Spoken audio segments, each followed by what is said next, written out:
we are fortunate to have a great like downtown business community. So we all collaborate a lot. So we learn a lot from each other. We put events together. So I'm excited for some of those coming up that I think will be helpful in being creative. This is the Main Street Reimagined Podcast, a show for people ready to turn visions into realities and ideas into businesses. Hey, I'm Luke Henry, and each week I lead conversations with Main Street dreamers who took the leap to launch a business, renovate a building, or start a movement. Their ideas, their mindsets, and their inspirations, as well as some of the highs and lows along the way. This is a place for dreamers, creators, developers, and entrepreneurs to learn, share, and be inspired to change your community through small business. Enjoy the show. Hey, I'm Luke Henry, and today I am joined by Chelsey Sharp. Chelsey is the owner of Maddie's on Main here in downtown Marion. Welcome, Chelsey. Hi, thank you for having me. Yeah, thanks so much for being here. So I am excited to lead this conversation. Chelsey and I met, I was thinking back to this story that we met like during COVID timeframe, basically. Yeah. So we were starting our development of downtown Marion. We had developed the Brickyard on Main and the Union, which were two event venues, which we launched in 2020, which was awful timing for actually being able to gather people for weddings and events. But what we did was pivoted towards pop-up shops and different like craft show type environments. And Chelsey, I honestly don't remember exactly how I connected with you, but I was just like reaching out to all these different vendors, and I messaged Chelsey, and she started coming to these, and I just noticed something very special about the way that you interacted with people in your booth, the way that shoppers really were drawn to your brands that you carried, and just there was just something different about you. And so I kept you on my radar. And if we remember, I asked you like a few different times about opening a store, and you told me no. Yes. Right? Yes, until I agree. eventually I asked enough times that you told me yes. Yes, that. I remember it the same way. And yeah, I remember doing all the pop-ups and being at the Brickyard and all those fun events. And you asked me multiple times to open a store. And I was like, oh, I don't know. And yet eventually we got there. We did, And yeah. it's Maddie's on Main. So tell us just a little bit, if somebody's listening, they haven't been there before, tell us about Maddie's on Main. Yeah, so Maddie's on Main is our storefront women's and kids clothing boutique. We actually started out of our home with an online boutique called Jaynes Boutique. Little confusing sometimes, but we still operate both. So we have like our online following and our in-person following with the storefront. But yeah, we have women's clothing and kids clothing, just trendy stuff, high quality, good quality clothing. And we fit people size small through 3X, which is a big deal for our brand. Yeah. So you've really made kind of a name for yourself with being that size inclusive, I think is how you say it, right? Yeah.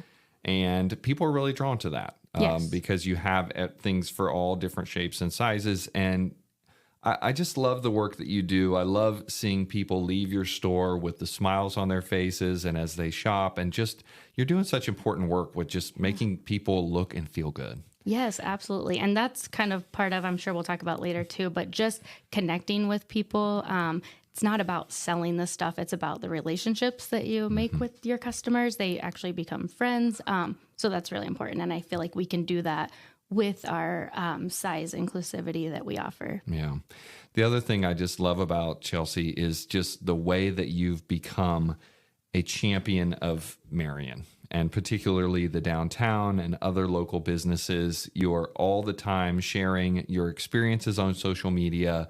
You've really put your money where your mouth is, and I'm so grateful for the way that you've just embraced your fellow boutique owners and restaurants and entertainment options here that have been recently launched in downtown Marion. And you're going there. You're going there for date night. You're going there with, special time with your daughter, and you're shopping at those places and eating at those places. And it's just so fun to watch that.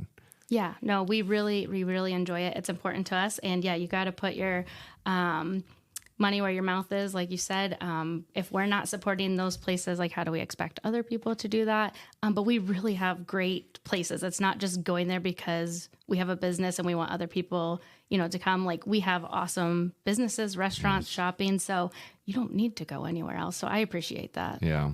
Isn't it fun when you know the story behind the store or the restaurant? You know the person that started it, the person that's running it. You even get to know all the staff that's there day to day. Yes.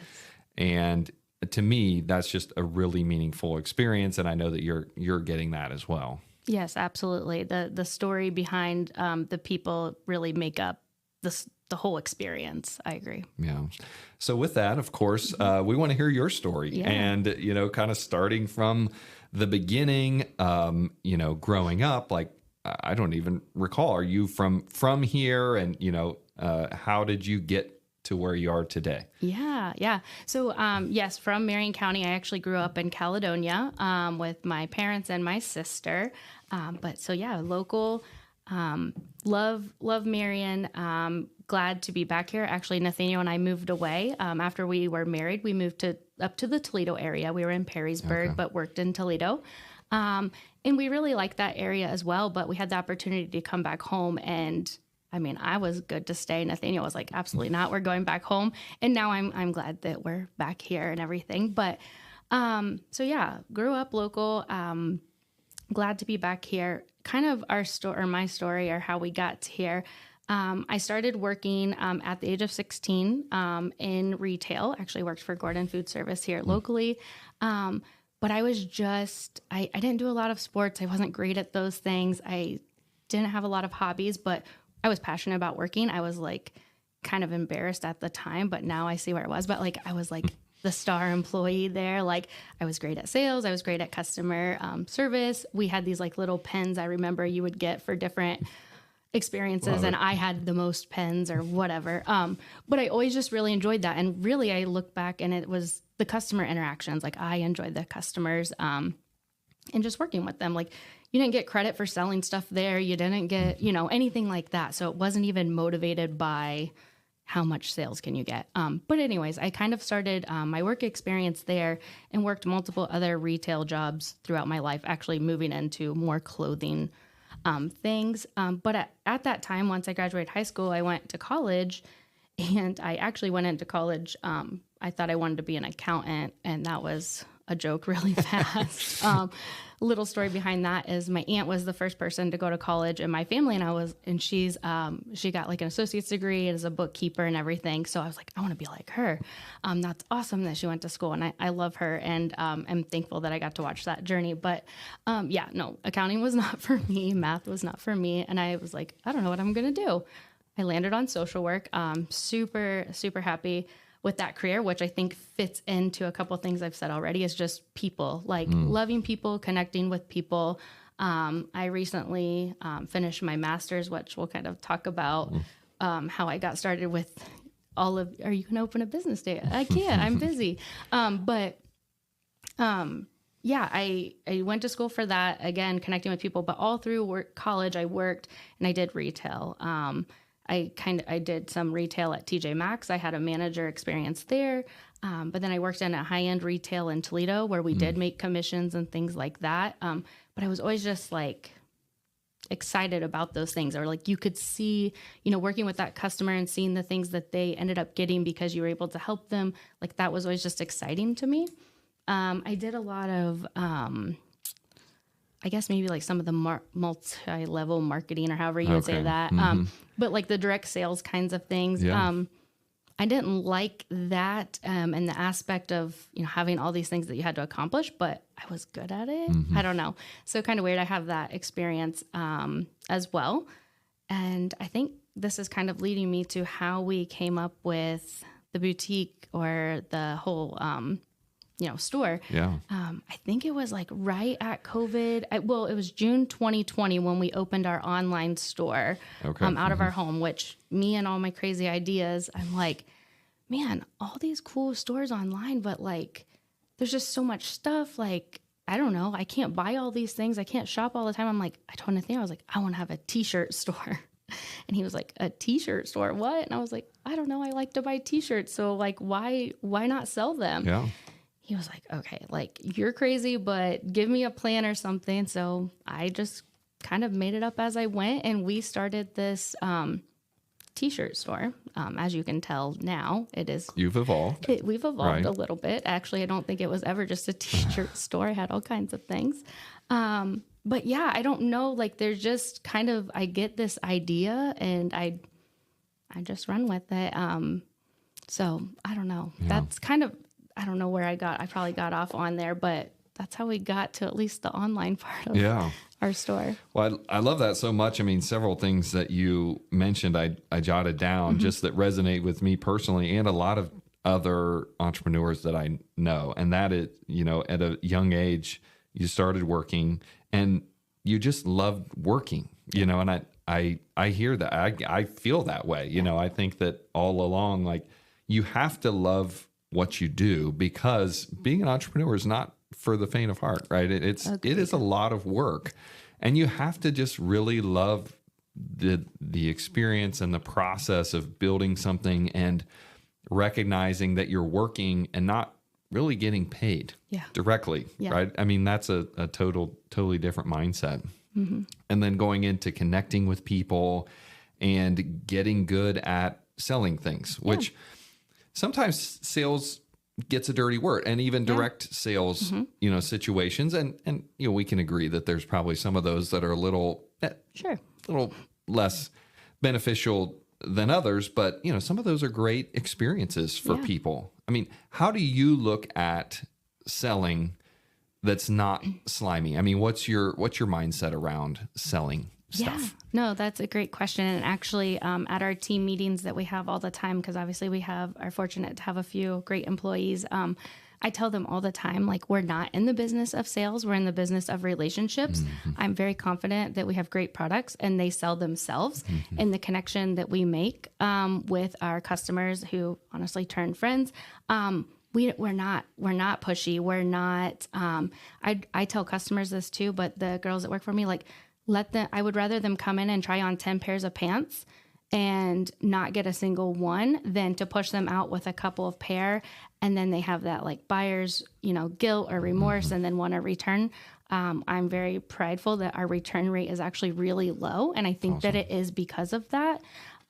So again, having the experience with past sales, and having these quotas to meet, or, these expectations that you have to get them to leave with stuff. I'm glad I had that experience, because I think it's helped me with our store and knowing that we truly do believe in everything we have and we don't have to. So I guess that's kind of my little go around on sales. Yeah. I love that. I mean, in essence, that sales is serving, right? So you're in your context, serving your customers to be able to connect them with the right look for them, the right size for them, and even encouraging them to try on and, all of that. You want them to feel 100% confident before they leave. Yeah.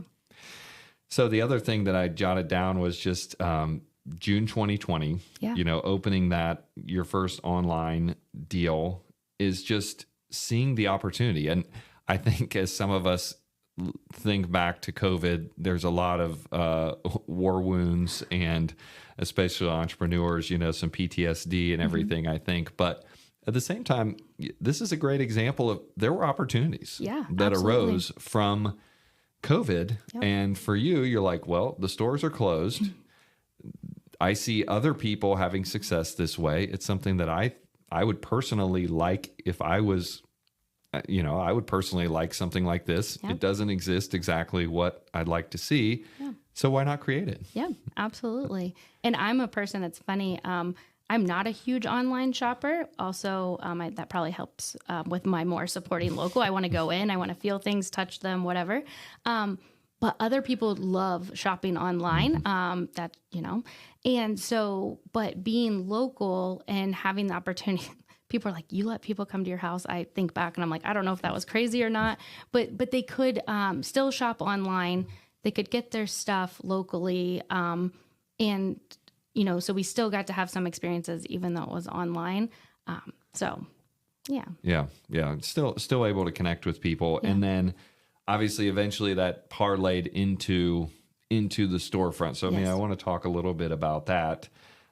So like we talked about a little bit, so we have this segment each time where we talk about the leap. Yeah. Right. So every business owner, I think, goes through this same sequence of events where it started as an idea, then a dream, then almost an obsession. You're thinking about it, you're educating yourself, you're looking at stuff, you're comparison, and just all of this preparation. And then eventually, though, there's that time when you have to stop thinking, talking, all of that, and actually take the leap to do it. Yeah. And overcome the fears and all the emotions that come. So, I mean, do you remember back a very specific, day or time when you're like, okay, I'm stepping off the diving board on this storefront deal? Yeah. So I actually looked back through some messages just to refresh my memory. But you obviously mentioned earlier that you had asked me multiple times, like, hey, when are you going to open a store? And I'm just like, hey, I don't know. And I think it was 2022, and I can't remember if it was June or July. But I had messaged you. We had conversations, and I was like, hey, like, my husband doesn't even know I'm messaging you. Excuse me. And I'm like, but basically I need to know an idea of what I'm working with, right? Like, so what are my expenses looking like if I got a storefront? I know, you can't be specific if you don't even know where I'm going, but like, if I wanted to do this, because I essentially needed to present a plan to him, because at this point it's getting him to leap, right? Like, this is a partnership, so, but I reached out. I was still in grad school. I was finishing up my internship, like working full time. But I'm like, hey, let me ask this question. Because again, I'm that person, I need to kind of know what I'm looking at. And you responded back and gave me all kinds of information. I said, okay, I got to think about this. I got to, kind of bring Nathaniel on board. And you're like, okay. And I think I'd mentioned in there, like, I'm finishing up grad school. Like, this is what's happening. And you remembered, and you messaged me late August and said, hey, if I remember correctly, I think your headspace and bandwidth should be opening up this month. So where are you at? What are you thinking? And I was like, I think we ended up scheduling a time to go look at a place when you sent that follow-up. See, you're not the only salesperson in the room right now. See, exactly, right. But, for me at least, like, I see somebody, or like you working with you, I believe in the product or the, the outcome. Yes. So like seeing that made it way more comfortable. It was still scary, very scary, but there were results there, right? Yeah. Like you and your team have like grown great businesses and results. So for me, like, it was comforting to work with that. But so I went back through that timeline, and I was like, oh, yep, this is how it happened. So I think we looked at the space that we're in, which was our prime. If I told Nathaniel or anybody, if I'm ever going to open a space, I have an idea of where I want it to be. And that was it. And we looked at it, and we went on vacation in September. And I remember Nathaniel and I had talked about it, between looking at the space and then, but on the beach, we were at Sunset Beach, and we took our walk, which we normally do, leave Madeline with grandparents. We took our long walk, and we had a very long conversation. That's where we decided, like, we're gonna sign the lease when we get back. So, and it all just happened from there. That's so fun, taking that little jaunt down memory lane here, because I remember all of those steps as well.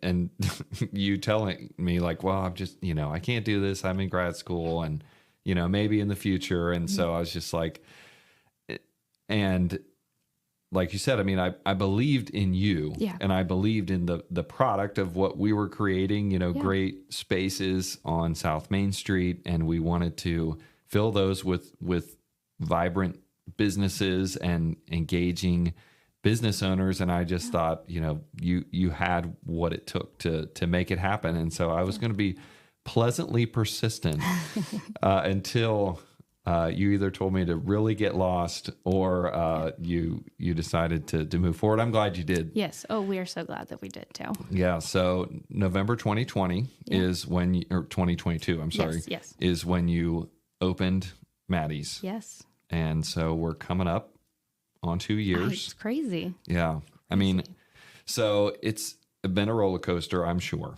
For sure. You opened only 2 years prior to that, anything at all. Yep. And then now have had almost 2 years under your belt with running a brick and mortar location. Yeah.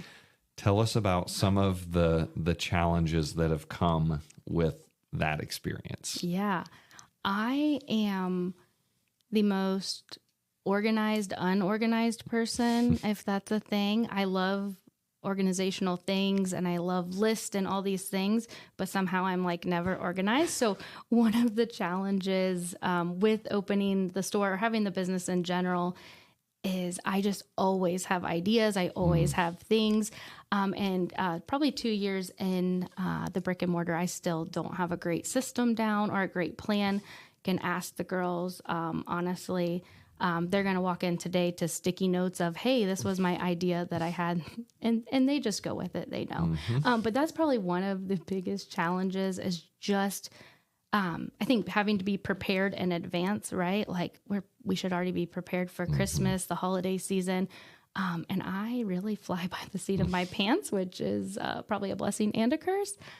So yeah, I would definitely say that's one of the biggest challenges. Also, just navigating how the flow of traffic works in our area, right? Like what are good hours to be open? When shouldn't we be open? So kind of navigating all of that. And still going in our second year, I think we've learned so much this summer already of how we'll work for next year. But I look at it as, I'll have to say, I love my husband and he like couldn't do it without him, but he's definitely the one that keeps me on track. These are our numbers. This is where we're at. He's probably more of the panicker. I'm like, it's fine. We got this. Everything will be okay. But summer sales are always a little bit slower than other times, and that's normal in retail. I remember that from a long time ago. Yeah. J months, January, June, and July are just not great retail months, right? We know coming out of Christmas, nobody's spending money in January. In June and July, people are on vacation. They're spending their money in different states or on, cruises or whatever they're doing. So we know that, and I know that. But he'll be like, hey, this is what we're working with. So really just a challenge is figuring out how to be creative around those times, how to maybe plan, events maybe, or even closures, right? Like, do we close for a little bit of time to reset, regroup? So those are the challenges that we're figuring out. Yeah. And I think it's working out okay. Yeah. Those are really, really great points. And I think that there's probably somebody listening out there that is either in a retail business, they're contemplating a retail business. And I think you shooting straight about some of those things is really helpful. Yeah. So let's dive in a little bit more. I mean, I love the way that you describe you and Nathaniel's working relationship. Yeah. And again, I think for listeners that are in business or contemplating business, it doesn't have to be your spouse. It doesn't necessarily have to be a business partner, but somebody in the business has to have those two roles. Yeah. You have to have like that visionary person that's kind of the big picture thinker that has the ideas, gets excited, drives the business forward. Yeah. And then you have to have that kind of feet on the ground person to help integrate it all, to create the systems and processes and kind of manage the chaos a little bit. Yes. So how has that been? Was that the way that you kind of related in your personal relationship prior to business, and how has that carried through? Yeah. No, I think these roles took a natural position. They're kind of the roles in our personal life, our married life. The joke is Nathaniel manages all the things and he's very good at that, which he has the sales and service experience from retail, that manager experience. I've done a little bit of management, but I'm the kind of person I like things done a certain way, so I'll just do it myself kind of thing. So I'm not really great at that, but Nathaniel is very good at, seeing, okay, this is what we have and this is what we need to accomplish, or these are the lines that we need to work within, where I'm like, well, just do whatever. So yeah, the roles kind of became natural for the business. And I'm so thankful, right? Because if I was doing this on my own, it'd be a mess. But he kind of keeps me in line. But then I also challenge him too with, okay, we have to, think outside of the box. We have to, maybe broaden things or do things a little bit different, especially like in the slower times or, when the economy changes a little bit. His first defense is like panic. And I'm like, it's fine. Like, we got this. But I'm like a natural hustler. So I'm like, okay, it's slow. Like, I'm going to figure something out. Yeah. Whereas he's like, in his head trying to figure all the things out. So yeah, it's a good balance. It really works for us. Yeah, it really is. Sometimes I think that you can drive each other crazy, I'm sure. For sure. He drives you crazy, you drive him crazy. 100%. We have that dynamic. My wife and I work, together a little bit. And, but I think that, you have to have both of those personalities in the business to really make it successful. Yes. Because, I think that sometimes that kind of data-driven, little more, anxious personality is, might pull back when really you got to go push forward and go all in during some of those times, which feels fearful. Yeah. But again, that great balance keeps the right tension. Yeah. So you talked some about when things get slow and when you're not sure, kind of how you're going to make it, that's when your hustler instinct kicks in and you start to get creative. Talk about, again, hopefully there's someone listening that is looking for a little bit of inspiration, some new, fresh ideas, maybe to go take back to their store, whether they're local or in another community that you've seen be successful to use creativity to drive traffic that's a little against the grain. Yeah. Well, and this might not be very creative or original, but even looking back at things that you have done previously that were successful, like sometimes we don't have to reinvent the wheel. And so, for instance, just recently, I used to do lives, right? When I sold out of my home, I was doing live sales all the time. That's how I sold stuff. And since we opened the store, we have cut back dramatically, right? Because there's a whole lot of other things that have to be done. Also, we want people to come to our storefront, right? It's beautiful. We have great things. Like we opened a store so you could come in. So we kind of pulled back on doing that. And honestly, it was Nathaniel who was like, it's summer. It's a little quieter than normal. Like maybe you should do a live sale. And I'm like, I'm busy. I don't know. And I did a live sale just not that long ago. And I had like 80 some people RSVP that they were coming, which is awesome. And we had they think, I'm glad that I can laugh at myself. They think I am not like good at any of this stuff. I literally on these live sales, I just make it up as I go. I'm just real me, a hot mess. And people, somebody even commented, they're like, I missed your live sales. I'm so glad that you're doing this. But anyways, we had a great live sale. It was just good energy and good momentum. And we really do want to continue that, right? Because we do have an online base, customers that don't live in Marion. So we want to, cater to them as well. So we want to include that back in, but it was a great launching point. And during this time when things are a little quieter than we would like maybe, or just again, the natural, summertime, people are gone.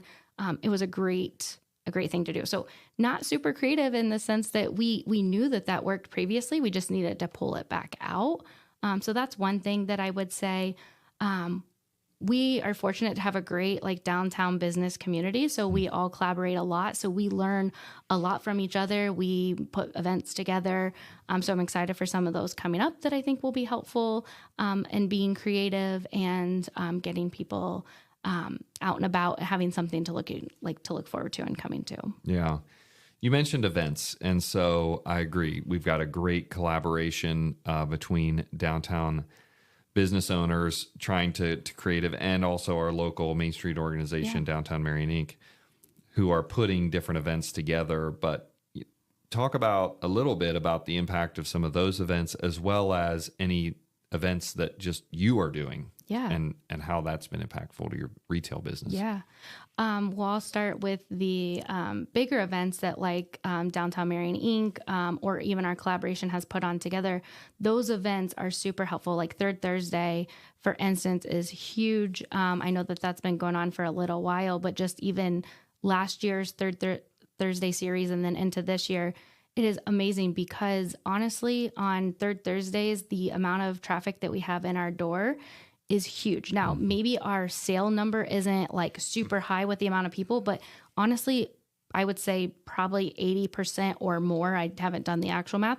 Those are brand new customers. Those are people that have never stepped foot inside of our store. Yes. And we joke every week, probably almost every day, somebody comes in and was like, I had no idea you were here. Yes. And I'm just like, okay, well, we've been here,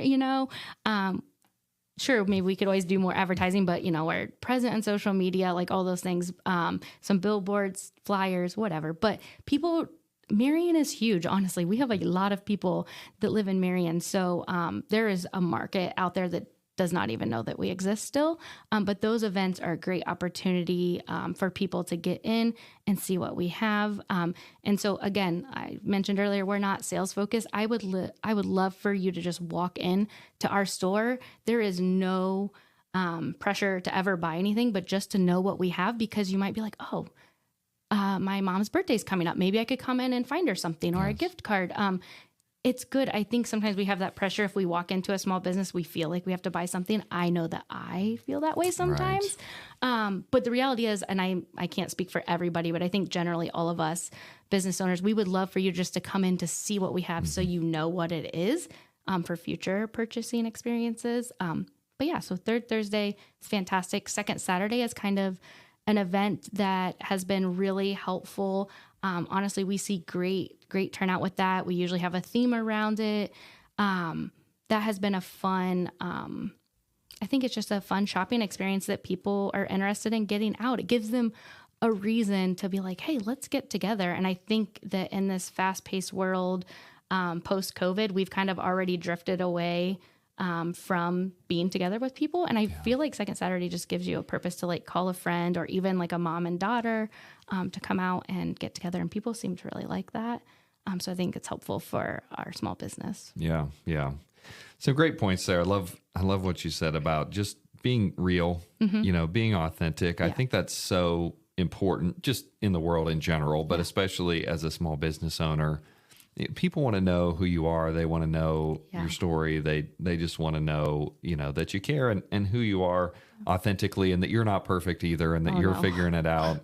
And people really connect with that. So I really, really love that, and encourage people that are listening to just be reminded, like, you don't have to be somebody you're not, be who you are authentically. And that is going to honestly bring the right customers in that really resonate with what you've created, the brand that you have, and who you are. Yeah.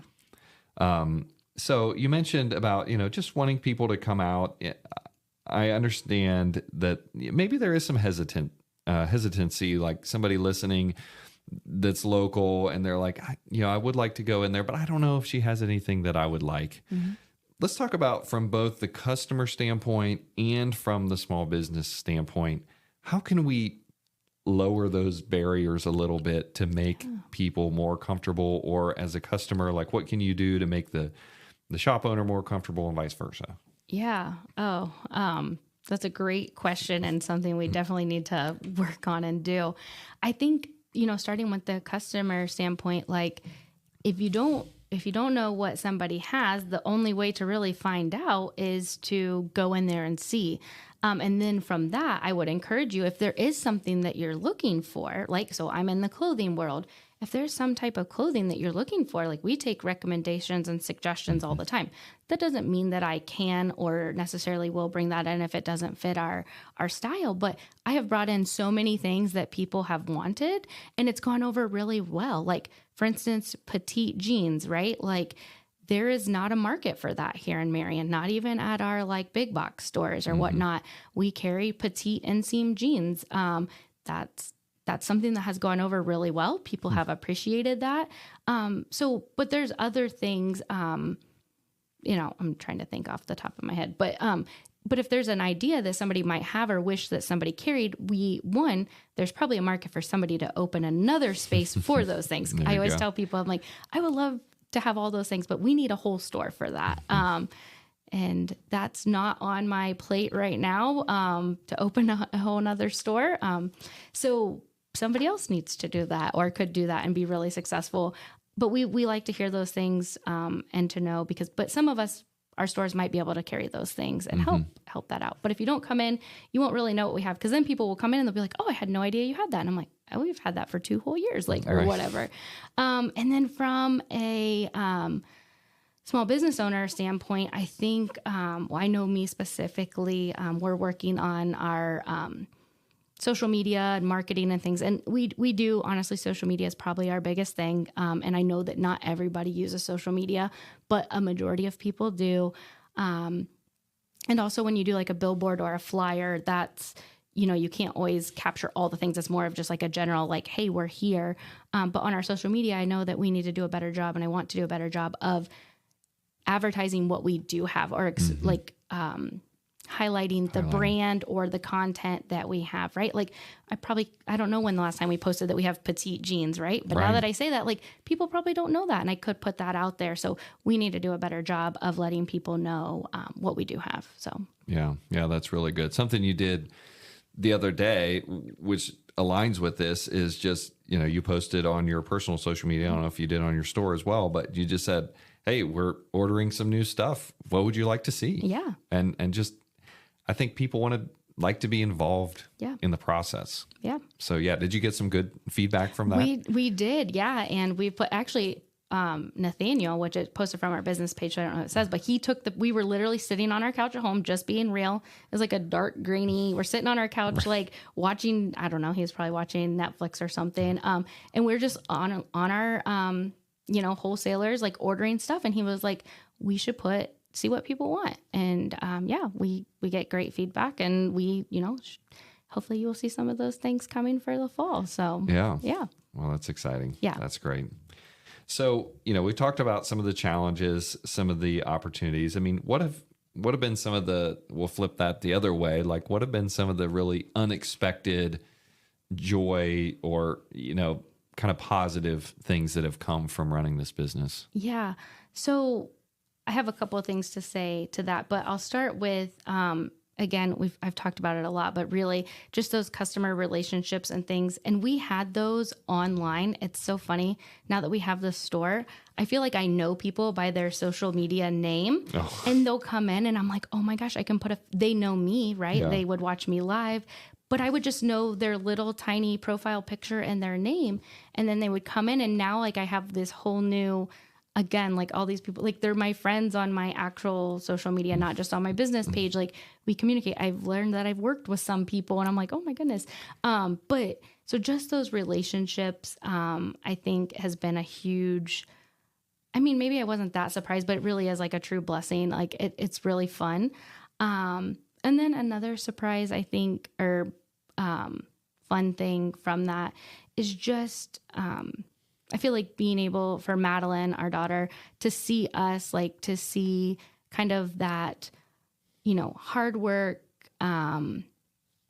just consistency and showing up and things like that. And, we have a fine line of making sure we have our family time, and really we live by a schedule. And it sounds silly, but sometimes we put like family game night on there. Like that's important to make sure that we get that in. We do a lot of like Saturday shopping. Like I just posted recently, like we had a birthday party to go to. Of course, we stopped at the Remnant. We stopped at the Lulu's to get a birthday present. But it's time we got to spend together, but also support other things. But just for her to see the business, and she's still very young, but I think she knows that I feel like she's learning a lot from that. And I think that that's important. Yeah. I really, really love that. Obviously, that's something really important in our family too, being a small business family and our kids being involved. But man, I think so many lessons learned. Our kids are watching a lot more closely than what we think sometimes, which is a little scary and humbling, but also empowering that they're seeing the hard work that you're putting in. They're seeing the way that you balance family and the way that you're prioritizing certain things that are important, but also keeping this business and doing a great work in the community. Yeah. And then just the customers and connections that you've been able to build. That's so great. I mean, in a day where so much is bought on Amazon, bought online, people are looking for authentic experiences and relationships, and that's what drives them in to brick and mortar stores. Yeah. Right. Yeah. And you're seeing that. And I think that, again, you've been successful because it is authentic. You know, you're not just trying to be insincere in making people feel good when they walk into your store. Right. And you're not always there. We haven't touched on this, but you have a full-time job. Yeah. As a social worker. Yes. And Nathaniel also works. Yes. And so this is, you know, I hate to say a side hustle because that makes it sound, you know, less than what it is, because it's a great store and you have full-time hours and all of that. But how has that experience been? Yeah, it's been an interesting experience. And I tell people, I'm like, I'm working at my real job right now, and this is my fun job or whatnot. But yeah, so I have a career as a social worker. I absolutely love it. I hope, I want to continue that work because I love that work, but I also have like future plans and goals, right? Like I'm working toward an independent license where I can provide individual services on my own and not have to have somebody supervise me do that. And my goal is that Maddie's on Main will continue to be successful, and that, you know, as part of my career, but then also I can do like part-time therapy in our downtown area. You know, those are definitely future goals, but like that's kind of what I'm hoping to set myself up for, to kind of have the best of both of those worlds and have a more balanced schedule rather than working like a 40-hour work week and doing the business on top of that.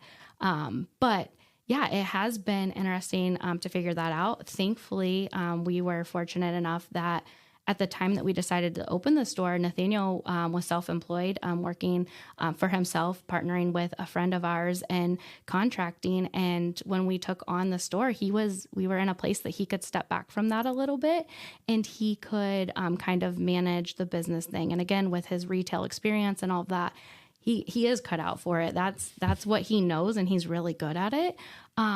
But I also, he has since moved into another full-time job, I think for his own mental sake. He never thought that he was going to run a women's clothing a store. And so that wasn't the long-term plan, but we were very fortunate that he could do that. And now we're in a good place with our full-time schedules and having an amazing staff. We have great family and friends that we know and can trust to help us run our business. And so we're very fortunate, but it is a lot to organize and juggle. But if you have the right people and the right attitude around you, I think that it can be done really easily. Yeah. Yeah. And so you kind of mentioned, but you have some other family members that work in the business, or some family members that helped with the launch. I remember, you know, they were building and hanging shelves and all of that. I mean, how important has that been as part of the process? It's huge. I will say, we couldn't have done it without either of our families, even the family that was watching Madeline while we were in there building shelves and putting stuff together, and just having different talents in your families that, you know, can do things, right? Like Nathaniel and his dad built our cash register thing. They just built our new fitting rooms, which are amazing. Like, you know, of course we could have hired out to do those things and it would have cost us probably 3 times as much. So it's nice to have those skills of people. Just even our family sharing our social media or word of mouth, talking about our business. It's great. But yeah, having the support of our family is huge, because we do take on a lot, and we do we need extra hands. And again, a lot of times that's supporting Madeline or loving on her, or maybe it is coming in and covering the store for a little bit. But it's nice to be able to have that. We're very, very blessed. Yeah, absolutely. So let's talk a little bit about kind of Marion and downtown Marion in general. We've talked about what a champion and supporter you are of downtown Marion. Of course, I am too. You know, I think we're both really excited about the future. What specifically are you excited about for Marion as we look to the future? Yeah, I mean, I don't know about exact specific like what specifically I am, but just the continued growth. I hear conversations of things that are, potentially coming or happening. And that just excites me so much. Like, I feel like we already have so many great things. We are a little spread out, and because we have a big downtown, we're not just like this little strip of downtown. We have a big downtown, and we have a ton of great things. You just kind of have to, explore, which is great. And a great walking area. It's safe, it's comfortable, and it's really doable. So I think we have a great space, but I think filling in spaces in between is what I'm excited about. And to see that just continue to come to life.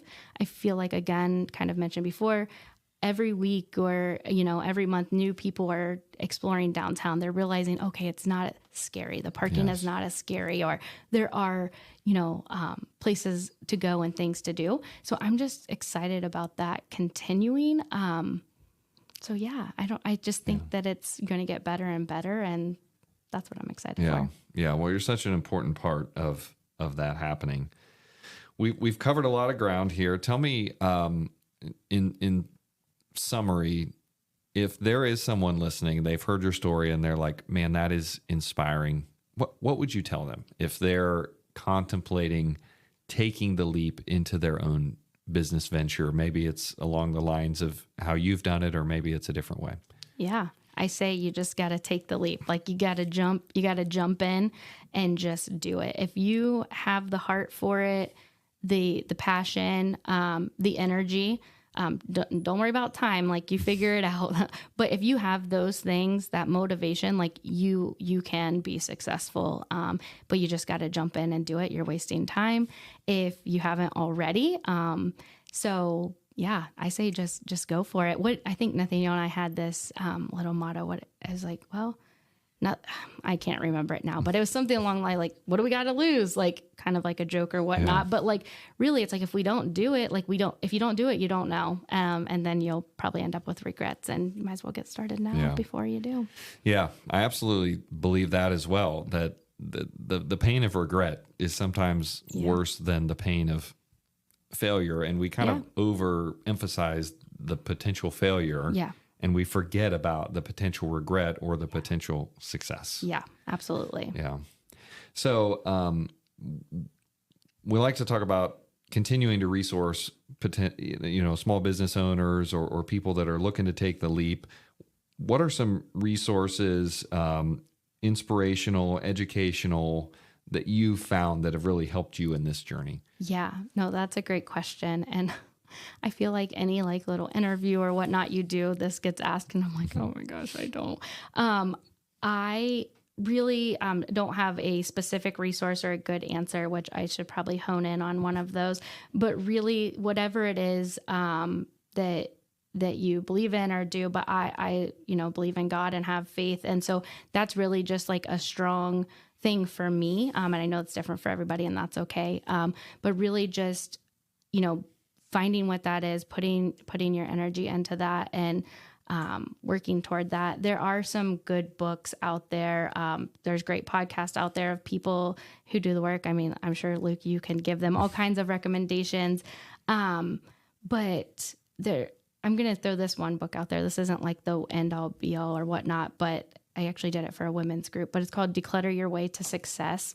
But that was really just in your mind and your body and all that, like kind of like decluttering these things from your life, so you could kind of really just hone in on what are the priorities right now? What are you trying to accomplish? And kind of getting all that other stuff out of the way. That was really a good book for me. I can't necessarily relate it specific to this journey, but because I read that book and kind of did take a deeper look at myself, that was very helpful. So I throw that out there. But yeah, That's good. Yeah, everybody has their different little mantras or things. There's a lot out there. Yeah. There are so many resources out there. That's why I like to ask the question, just because sometimes it gets us into different ponds that we've not, fished in before to learn from. But, I think that your overall messaging of just really finding focus and deciding what success looks like for you those are important questions to ask. Yeah. And I think that I've always ascribed to the thought that we can do anything that we set our minds to, but we have to decide what that is. Yes. And we have to clearly define what it is. We have to focus on it, and then we have to work towards it. So you're a great example of that for sure. So Chelsey, we have covered so much ground. I've kind of summarized as we went, so I won't go back necessarily blow by blow here, but I think you've shared a lot of really great information for someone that is either in the retail space or they are considering opening something along these lines. You've shared a lot of insights. I'm sure that you would be, happy to connect with someone specifically if they had questions. Absolutely. But before I share a couple other points, tell us how people can follow Maddie's, how they can connect with you, where you're located, all that good stuff. Yeah, absolutely. We're at 132 South Main Street, so downtown Marion.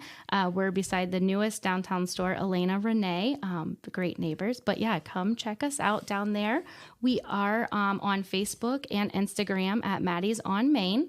And then we do actually have a website that you can shop at, and that we ship to all lower 48 states, but that's MaddieJaynes.com. Again, if you get to any of our social media, you'll be able to find all of that information.